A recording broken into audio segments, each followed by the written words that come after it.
오늘은 시편 40편 강해 시간입니다.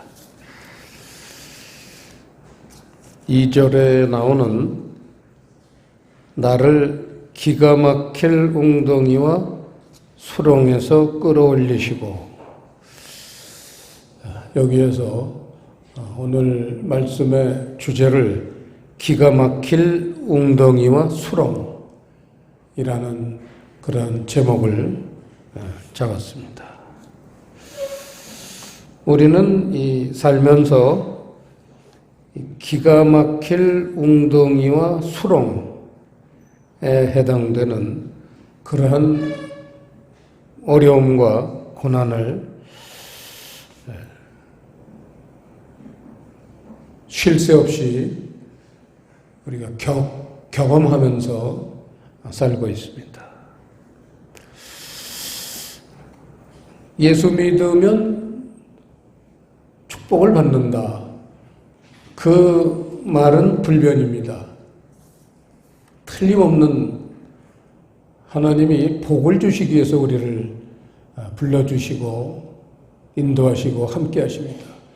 그런데 왜 기가 막힐 웅덩이와 수렁, 이런 경험을 하게 되는가? 여기에 대해서 성경은 중요한 교훈을 우리에게 주시고 계시는데, 그게 바로 호세아서 6장 말씀입니다. 한번 보시겠습니다.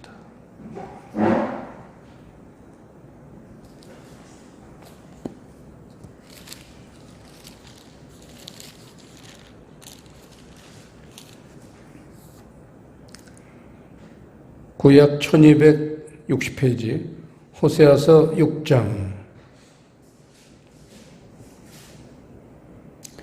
1절 보시면요. 오라, 우리가 여호와께로 돌아가자. 여호와께서 우리를 찢으셨으나 도로 낫게 하실 것이요, 우리를 치셨으나 싸매 주실 것임이라. 여호와께서 이틀 후에 우리를 살리시며 제3일에 우리를 일으키시리니 우리가 그 앞에서 살리라. 이게 신앙생활하면서 그 원치 않는 고통을 당할 때, 지금 전 세계가 이 코로나 질병 때문에 고통을 당하고 있습니다. 이걸 원하는 사람이 누가 있겠어요? 이러한 고통의 근본적인 원인이 뭔지를 우리가 말씀을 통해서 하나님의 뜻을, 하나님의 의중을 알 때에 그 답답하고 궁금증도 풀릴 뿐만 아니라 해결책도 보이기 시작합니다. 오늘 호세아서 6장 1, 2절에서 그 이스라엘 백성들은 하나님의 선택하신 선민인데 그 어느 민족보다도 전쟁, 특히 외국의 나라들이 침범을 해서 침략을 해서 전쟁을 일으키고 괴롭히고 못 살게 하는 일이 무수히 반복됐습니다. 그러한 속에서 하나님은 선지자 호세아를 통해서 교훈을 주시는데, 그렇게 우리를 찢기도 하시고 치시기도 하는 그러한 이유는 제3일에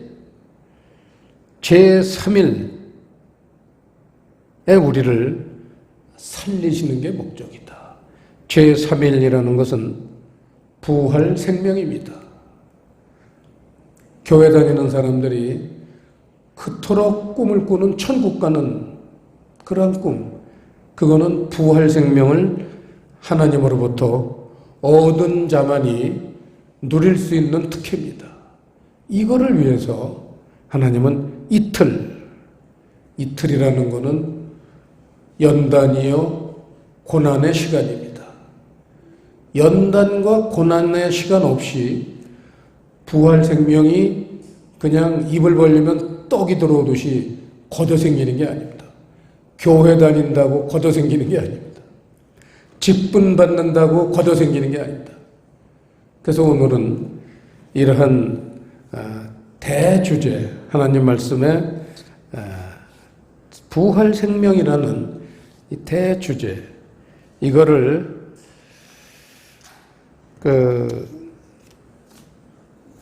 다윗의 체험을 통해서 다윗이 어떻게 깨달았고 어떻게 교훈을 받았는지를 타산지석으로 삼아서 우리의 교훈이 될 수 있기를 바랍니다. 이 호세아서 6장도 보시면요, 3절에 보시면 3절을 다 같이 읽죠. 시작. 그러므로 우리가 여호와를 알자. 힘써 여호와를 알자. 그의 나오심은 새벽빛같이 일정하니 비와 같이 땅을 적시는 늦은 비와 같이 우리에게 임하시리라 하리라. 우리가 그렇게 많은 고난을 겪고 또 그처럼 원하는 하늘 생명을 우리가 이렇게 얻지 못하는 그런 원인을 3절에서 짤막하게 설명하셨지만, 우선 첫째가 여호와를 알지 못하기 때문이다.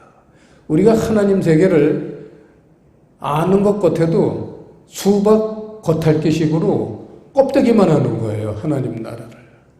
하나님 나라를 속속들이 알면은 그렇게 개떡같이 살 리도 없고, 그래서 고통이 그렇게 안 와도 되는 건데 다 수박 겉핥기식으로 사니까 여호와를 알지 못하기 때문이다. 그게 아주 원인이고, 그 다음에 결국은 여호와를 알지 못하기 때문에 뭘 물으냐면 늦은 비를 맞지 못한다. 이제 그런 얘기입니다. 늦은 비라는 거는 생명의 말씀, 길이요, 진리요, 생명의 말씀.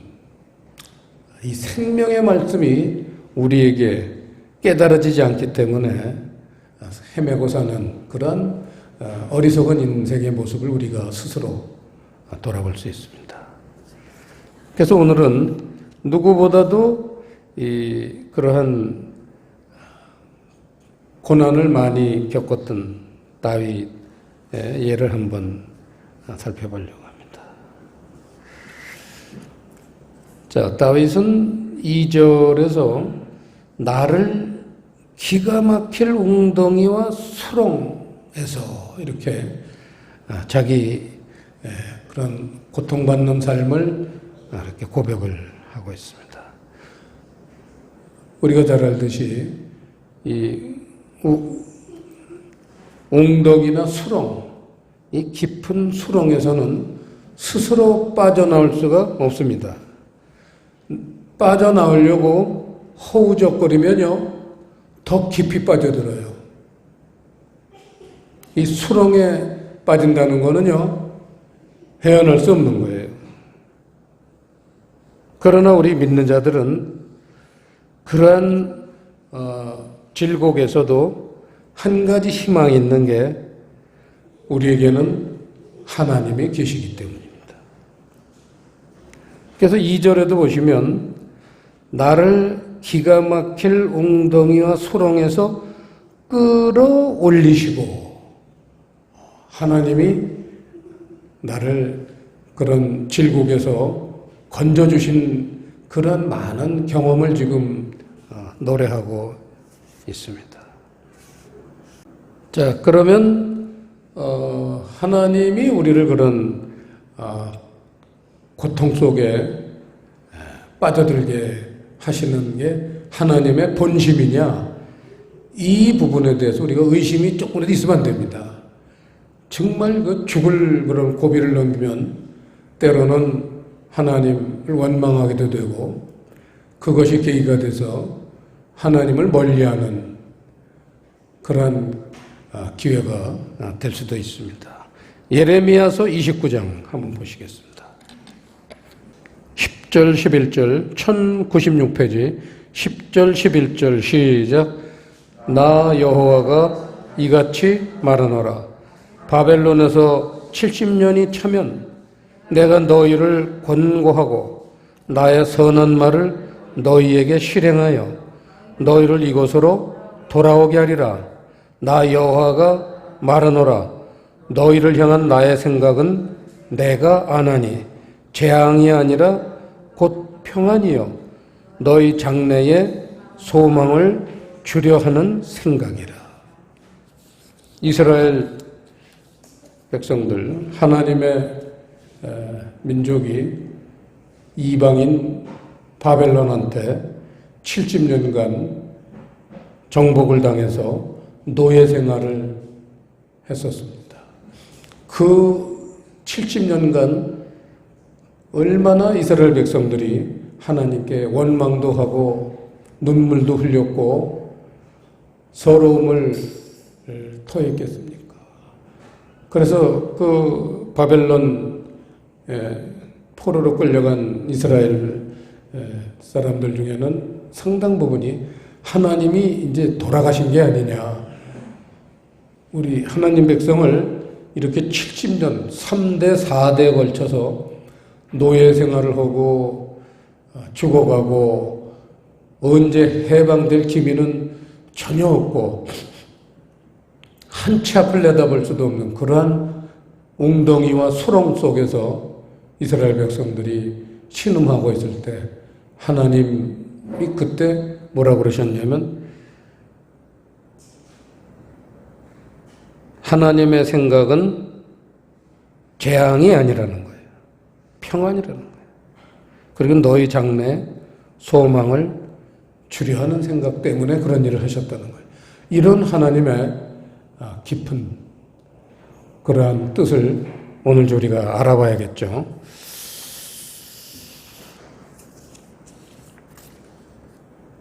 자, 다윗의 체험을 오늘 시편 40편을 통해서 두 가지로 이렇게 구분할 수가 있습니다. 첫 번째가 다윗의 체험의 소극적인 원인. 다윗이 왜 이런 고통을 당했냐? 소극적인 원인이 있다는 것입니다. 12절 보시면요.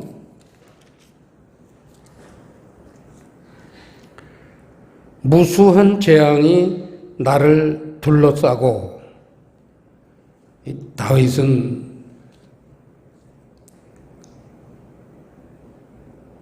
겪을 수 없는, 우리 사람들로서는 상상도 할 수 없는 그런 고난을 많이 당했습니다.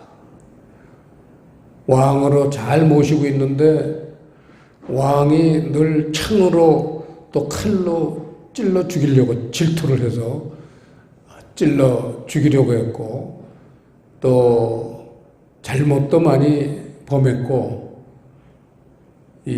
또 아들들이라든지 측근들을 통해서 수많은 살해의 위협도 겪었습니다.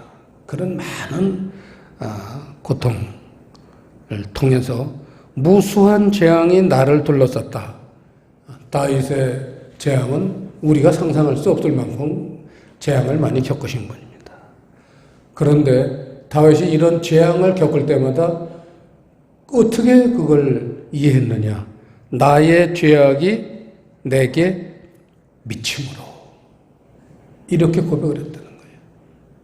죄의 인식, 이거는 우리 믿는 자들이 신앙생활에서 가장 중요하게 여겨야 될 대목입니다. 죄의 인식. 왜냐하면 죄를 인식해야지만 청산할 수 있는 길도 보입니다.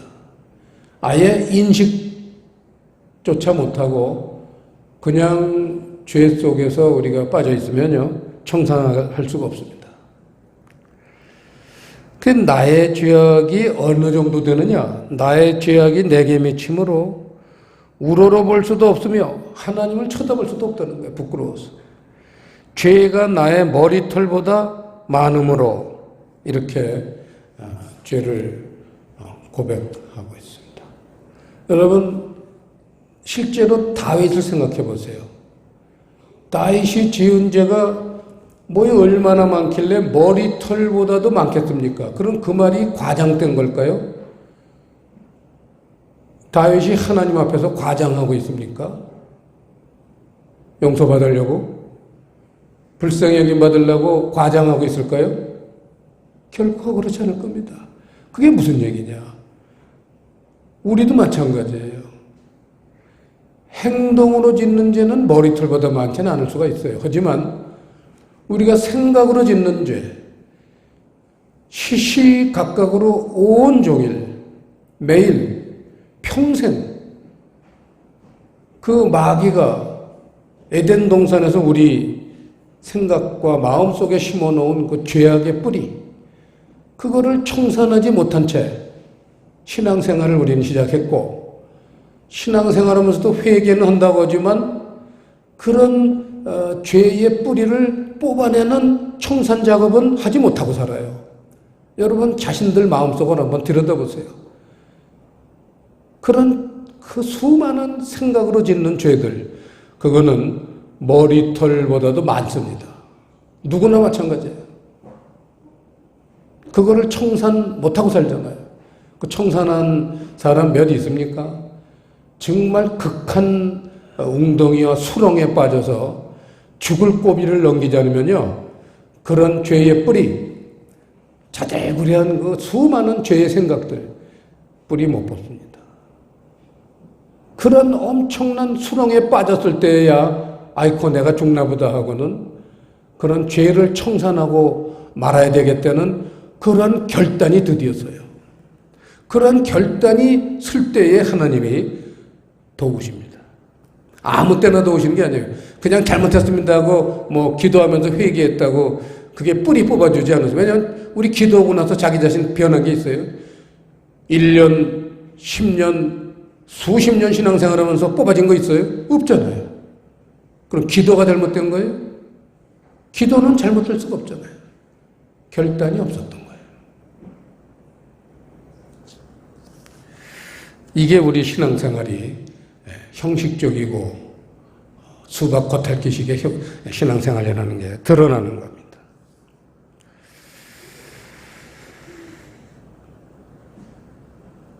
그래서 이 사람들이 여러 가지 그 뱀이 심어놓은 그런 그 교묘한 죄의 성분으로 여기지도 않으면서도 가지고 있는 그런 많은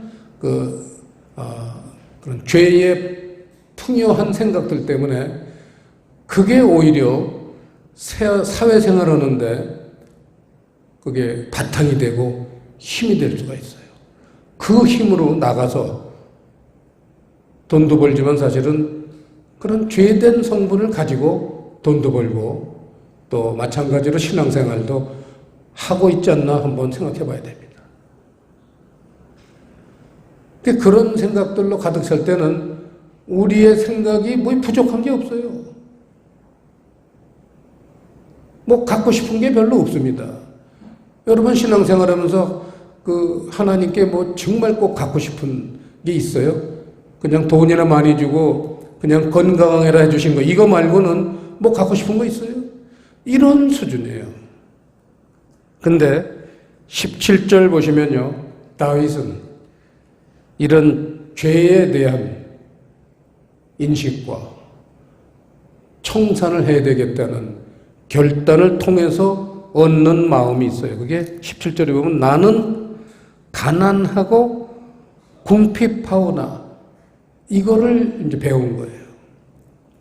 죄를 청산해야 되겠다는 그러한 결단, 죽기 아니면 살기로 에스더와 같이 죽음 아니면 이걸 해결받겠습니다.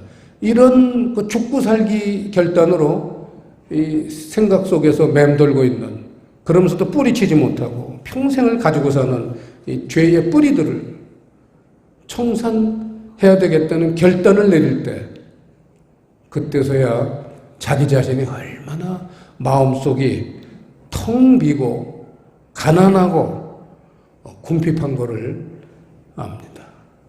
여러분, 이 가난하다라는 단어는 우리가 신앙생활에서 중요한 마음의 가짐입니다.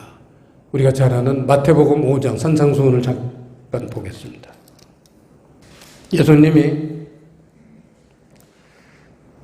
신약성경 4페이지 어느 날 산에 올라가서 많은 사람들이 몰려있는데 제자들이 나오니까 입을 열어 가르쳐 가라사대 심령이 가난한 자는 복이 있나니 천국이 저희 것이며, 이렇게 8복 8가지 복을 말씀을 시작하시는데 그 첫 번째 가장 중요한 첫 단추가 심령이 가난해진다는 겁니다. 여기서 가난해지다 라는 단어가 프토코스인데 구역에서는 같은 의미겠죠. 그래서 심령이 가난해진 사람을 여기서는 다윗은 뭐라고 표현하냐면 나는 가난하고 궁핍하다 이렇게 표현을 했는데, 가난하다라는 단어가 아니라는 단어입니다. 궁핍하다라는 단어가 에브연이라는 단어예요. 그래서 아니와 에브연, 이 두 가지 마음, 사실은 한 가지지만 이 두 가지 마음을 우리가 갖게 되는 것, 이게 죄를 청산하게 되는 첫걸음입니다. 이 아니라는 단어는 가난한, 마음 상한 이런 뜻이에요. 마음이 상한 자. 내가 이 죄된 몸, 이 죄의식이 사라지지 않는 이 더러운 몸을 가지고 사는 게 그 마음이 상해야 돼요. 내가 살기 싫습니다. 이대로 그냥 죽고 싶습니다 할 정도로 그런 마음이 상한 마음, 그런 마음이 돼야 되는데, 그러한 마음의 경지까지 죄에 대해서 깊이 뉘우침을 갖는 사람 얼마나 없으면 성경에 이렇게 기록을 했겠습니까? 이 에브연이라는 단어, 궁핍한이라는 뜻입니다. 그런데 가로 열고 너무나 귀한 뜻이 있어요. 궁핍한 가로 열고 특별히 감정적인 의미의 부족하다에서 유래. 이 에브연이라는 단어는 어떤 다른 단어에서 이제 이렇게 인용된 거예요. 파생된 건데, 그 원래 그런 뜻을 가진 단어가 부족하다라는 단어에서 에브연, 궁핍한이라는 뜻을 가져오게 됐다는 거예요. 부족하다. 내가 부족한 게 있습니다. 쓸데없는 거는 수없이 많이, 머리털보다도 많이 갖고 있는데, 정말 꼭 가져야 될 것들은 하나도 못 갖고 있네요. 이게 바로 궁핍한, 에브연, 하나님 앞에서 자기 자신을 흉터하는 겁니다. 못된 거는 산더미처럼 갖고 있는데 정말 꼭 가져야 될 것은 정말 제 마음이 텅 비었습니다. 그렇게 고백을 하고 있습니다. 그럴 때 17절 보시면요, 놀라운 반전이 있는데, 내가 정말 살면서 오히려 죽음을 선택하는 게 편안할 것 같은 그러한 고통과 수렁 속에 빠져 있을 때도 한 번도 응답도 안 하시고 건져주시지도 않았던 하나님이 바로 이 순간 17절, 나는 가난하고 궁핍하오나 주께서는 나를 생각하시오니, 이거예요. 주님이 언제 나를 생각하시느냐. 이렇게 죄를 청산해가면서 내 마음속이 텅 빈 거를 깨달을 때, 그래서 제 마음엔 진짜 필요한 거는 제가 못 갖고 있네요. 이런 간절한 기도를 하나님 옆에 내놓을 때, 이때가 하나님이 그 사람을 생각하시는 시간이 되는 거예요. 기도한다고 생각하시는 게 아니에요. 신앙생활 몇십 년 했다고 생각하시는 게 아니에요. 목사라고 해서 생각하시는 게 아니에요. 뭘 우리가 좋은 일을 했다고 생각해 주시는 게 아니에요. 물론 그럴 때도 다 약간의 생각은 있으시겠지만 근본적으로 하나님이 이런 수렁에서 건져주실 것을 생각하시는 것은 우리가 가난해지고 궁핍할 때,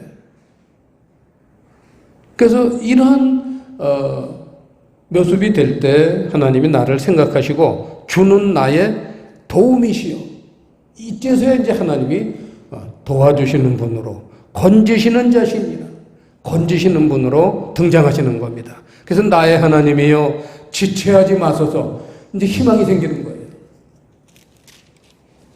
그렇게 그냥 앞도 안 보이고 언제 끝날지도 모르는 이 고통 속에서 헤어나지 못하던 내가 드디어 희망이 생겼습니다.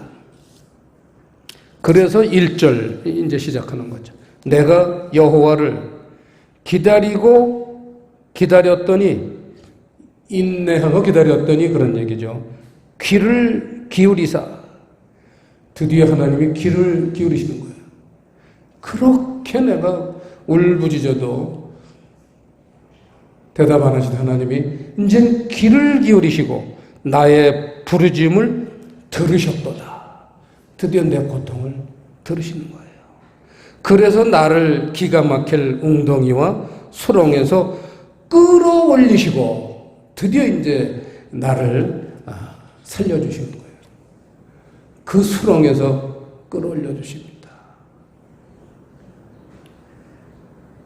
그게 소위 다윗이 체험한 소극적인 원인이에요. 죄 때문이라는 겁니다. 우리가 고통을 당하는 99%는 죄 때문이에요.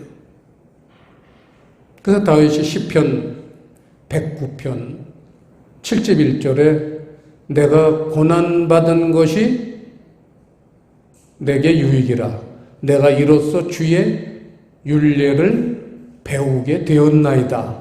이 고백을 합니다. 기도원, 금식 기도하러 가면 제일 많이 목사님들이 설교하시는 본문입니다. 기도원에 왜 와요? 다 고통 때문에 와 있는데 어디가 아프거나 또 해결할 수 없는 잠도 올 수 없는 그런 고통 때문에 기도원에 와서 금식하면서 부르짖을 때 하나님의 음성이 들립니다. 주의 율례, 하나님의 교훈. 내가 그냥 바빠가지고 그냥 해결하기만 하나님한테 기도했지 하나님의 가르침이 있는 걸 몰랐군요. 주님의 가르침대로 살지 않고 내 마음대로 내 뜻대로 살면서 그냥 복이나 받고 편안하고 그냥 축복받고 형통한 삶만 살기를 원했습니다. 이거를 고통당할 때 알게 되는 겁니다. 다윗의 고백이에요, 그게.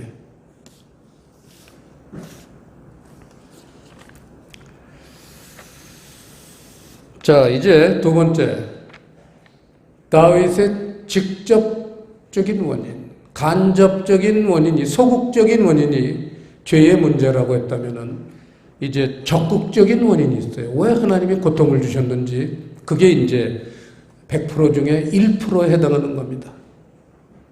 99%가 죄의 문제로 고통을 당하는 거라면 이 1%는 이 적극적인 원인 때문에 일어나는 겁니다.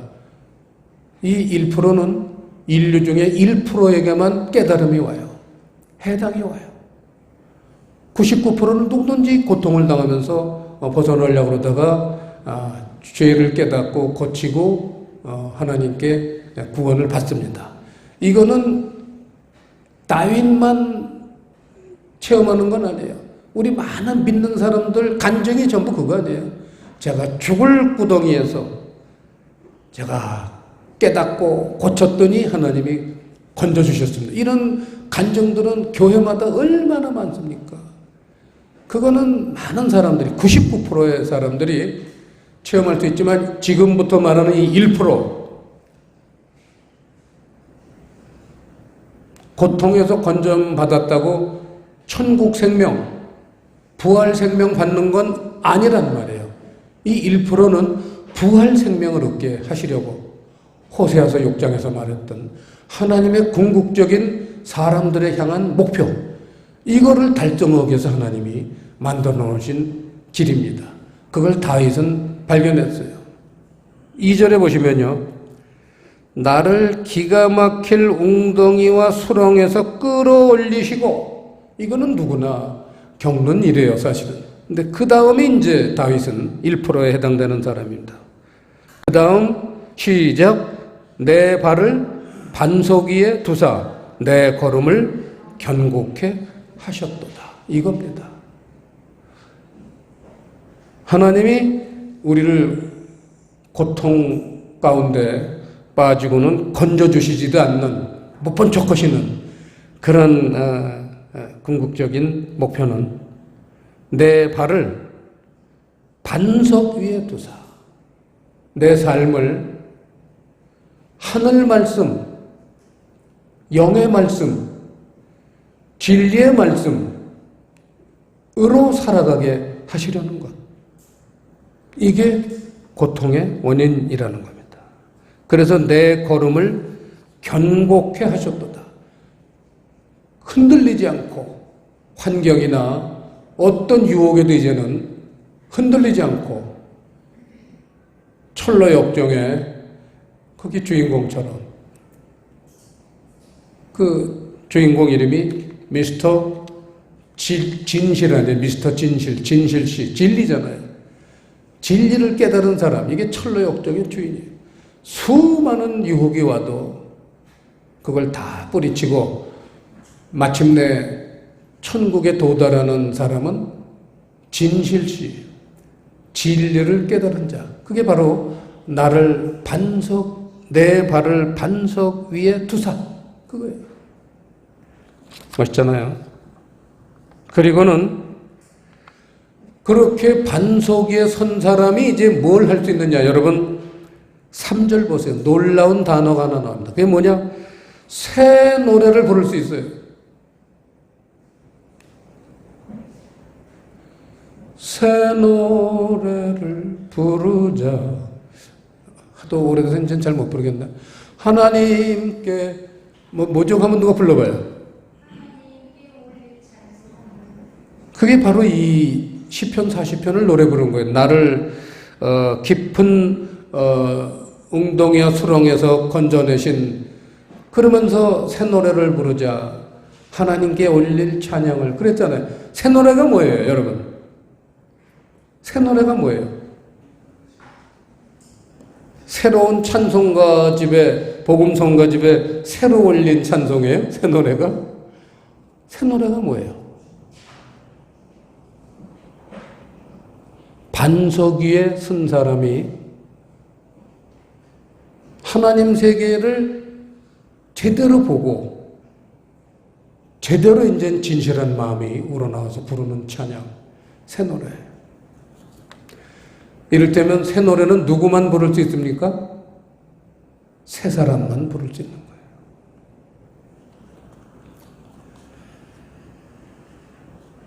새 사람이 되어야 마음껏 찬양할 수 있는 노래, 찬양. 그게 새 노래. 우리가 잘 알지만 옛사람으로서는 새 노래를 부를 수가 없어요. 새 사람이 되어야지만 새 노래를 부를 수 있는데, 옛사람이라는 게 뭐예요? 육의 사람이에요. 새 사람은 뭐예요? 영의 사람이에요. 그러면 이런 옛사람이 새 사람이 되는 게 궁극적인 목표라면 그게 실제로는 그런 내용이 뭘까요? 그걸 우리에게 말씀하고 계신 게 바로 에베소서 4장입니다. 에베소서는 교회론입니다. 교회는 이걸 가르치기 위해서 있는 존재입니다. 이걸 안 가르쳤다면 아직 교회의 참 기능은 못하고 있는 겁니다, 교회들이. 이 기능을 가르쳐야지만, 옛사람을 새사람이 되게 가르치는 교회이지만 새 노래를 부를 자격이 있는 거죠. 313페이지 21절부터 24절까지 시작. 진리가 예수 안에 있는 것 같이 너희가 과연 그에게서 듣고 또한 그 안에서 가르침을 받았을진데 너희는 유혹의 욕심을 따라 썩어져가는 구습을 좇는 옛사람을 벗어버리고 오직 심령으로 새롭게 되어 하나님을 따라 의와 진리의 거룩함으로 지으심을 받은 새 사람을 입으라 해서 이 새 사람을 의와 진리와 거룩함 그렇게 얘기를 하고 있습니다. 이거를 아주 잘 요약해 주신 분이 예수님의 제자 마태가 요약해 준 게 있습니다. 똑같은 어기인데 한번 강조하는 의미에서 보겠습니다. 마태복음 23장 11조 얘기입니다. 마태복음 23장 39페이지 23절입니다. 23절 한 절 시작.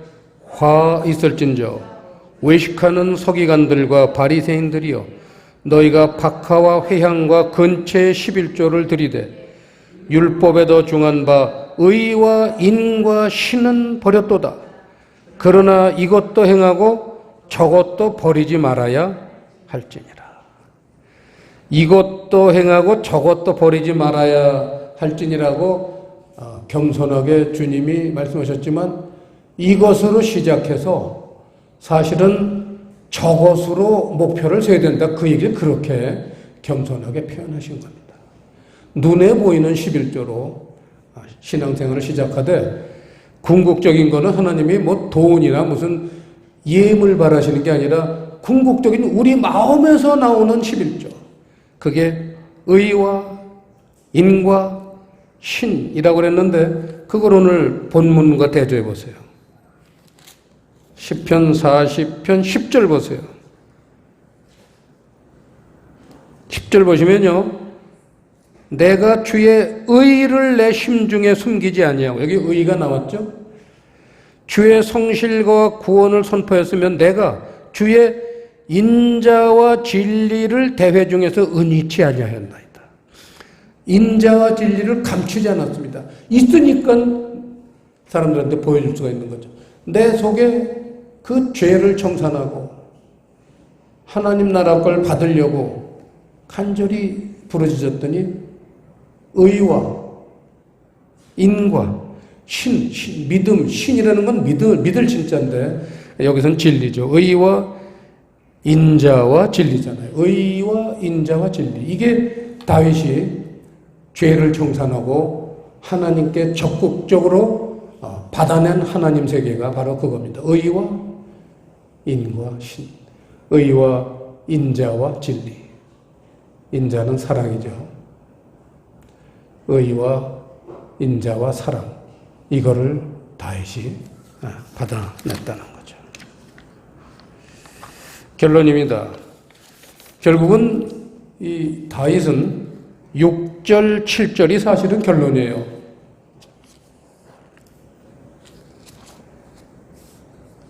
(6절을) 보시면요. 주께서 나의 귀를 통하여 들리시기를. 그렇게 이제 버릴 거 버리고 청산할 거 청산하고 꼭 받아들여야 될 거를 내 마음에 받아들였더니 이제 주께서 나의 귀를 통하여 들리시기를 이렇게 말씀하시는 거예요. 귀를 통해서 말씀하신다는 건 이제 말씀의 영적 그런 가르침이 나에게 깨닫기 시작했다 그죠. 제사와 예물을 기뻐 아니하시며 번제와 속죄제를 요구치 아니하신다. 이 말씀을 들었다는 거예요. 제사는 예배예요. 예물은 예물이에요. 헌물이에요.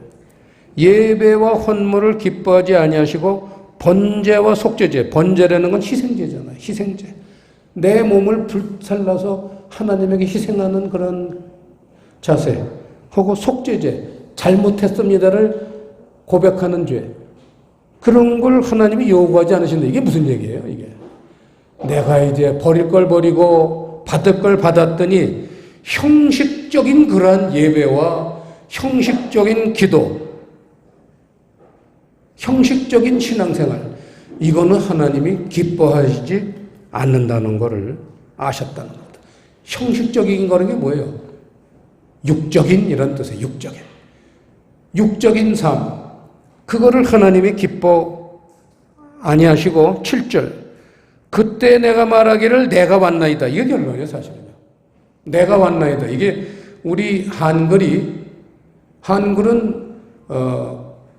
이를테면 표현하는 건 나라고 표현할 수도 있고 저라고 표현할 수도 있는데 이거를 번역하시는 분이 그냥 내가 왔나이다라고 번역했지만 하나님 앞에서 우리 어른들 앞에서도 내가 있어요 그러지 않잖아요.